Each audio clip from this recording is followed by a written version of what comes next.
ಸಾವನ್ನಪ್ಪಿರುವ ಹಮಾಸ್ ನಾಯಕ ಯಹಿಯಾ ಸಿನ್ವಾರ್ ಇವರ ಮೃತದೇಹವನ್ನು ಸುಟ್ಟು ಹಾಕಬೇಕು ಮತ್ತು ಇವರ ಭೌತಿಕ ಅವಶೇಷವನ್ನು ಹಮಾಸ್ಗೆ ಹಸ್ತಾಂತರ ಮಾಡಬಾರದು ಎಂದು ಇಸ್ರೇಲಿನ ಸಚಿವೆ ಮಿರಿ ರೇ ಇವರು ನೆತನ್ಯಾಹು ಇವರಲ್ಲಿ ವಿನಂತಿ ಮಾಡಿದ್ದಾರೆ.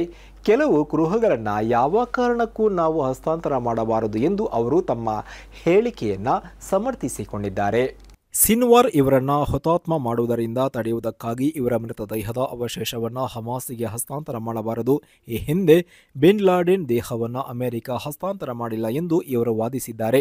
ಕದನ ವಿರಾಮ ಚರ್ಚೆಯ ಭಾಗವಾಗಿ ಸಿನ್ವಾರ್ ಇವರ ಮೃತದೇಹವನ್ನು ಹಸ್ತಾಂತರ ಮಾಡುವ ಬಗ್ಗೆ ಇಸ್ರೇಲ್ ಮತ್ತು ಸಂಧಾನಕಾರರ ನಡುವೆ ಚರ್ಚೆಗಳು ನಡೀತಾ ಇರುವ ಸಂದರ್ಭದಲ್ಲಿಯೇ ಸಚಿವೆ ಈ ಕೋರಿಕೆಯನ್ನು ಮುಂದೆ ಇಟ್ಟಿದ್ದಾರೆ.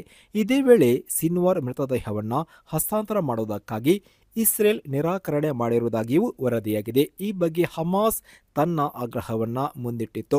ಕಳೆದ ವರ್ಷ ಅಕ್ಟೋಬರ್ 18ರಂದು ಸಿನ್ವಾರ್ ಇವರನ್ನು ಇಸ್ರೇಲ್ ಸೇನೆ ಹತ್ಯೆ ಮಾಡಿತ್ತು. ರಫಾದ ಒಂದು ಕಟ್ಟಡದ ಮೇಲೆ ಇಸ್ರೇಲ್ ನಡೆಸಿದ ಆಕ್ರಮಣದಲ್ಲಿ ಇವರು ಸಾವನ್ನಪ್ಪಿದ್ದರು.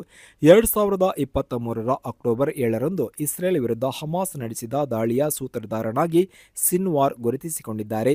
2024ರ ಜುಲೈ 31ರಂದು ಇರಾನಿನಲ್ಲಿ ಹಮಾಸ್ನ ನಾಯಕ ಇಸ್ಮಾಯಿಲ್ ಹನಿಯಾ ಇವರು ಹತ್ಯೆಗೀಡಾದ ಬಳಿಕ ಹಮಾಸ್ ನೇತೃತ್ವವನ್ನು ಈ ಸಿನ್ವಾರ್ ವಹಿಸಿಕೊಂಡಿದ್ದರು.